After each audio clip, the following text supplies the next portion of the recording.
Ingatlah, di usia kamu selama 4 bulan, dalam rahim ibu kamu, malaikat telah tiupkan segala-galanya, jodoh kamu, rezeki kamu, dan juga kehidupan kamu yang akan mendatang.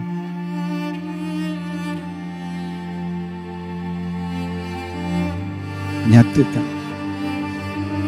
telah menghantar seorang insan bernama Muhammad Azim menjadi suamimu. Feeling anxious.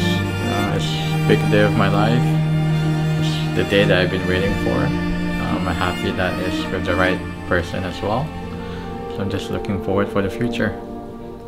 Let us all, to Azim and Aisha, may your marriage be filled with boundless love, shared faith, and endless blessings.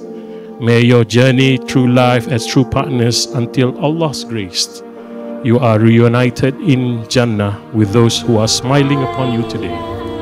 Till Jannah, to the bride and groom, Azim and Aisha. Farah, you are the Sakinah for my brother, as for sure. You bring calm to his heart and softness to his soul. I witnessed that when he met you. Terima kasih Farah kerana menerima Azim dengan penuh keikhlasan dan iman. Marriage is a journey of patience, nothing else but sabar.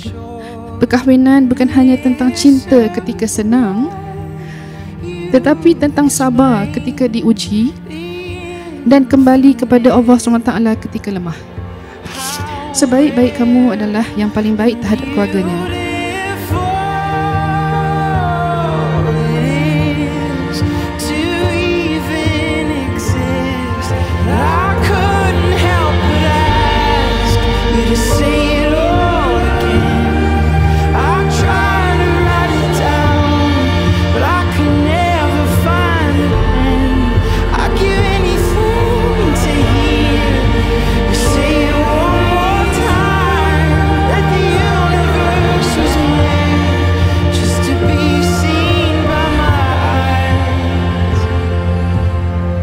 Muhammad Azim bin Muhammad.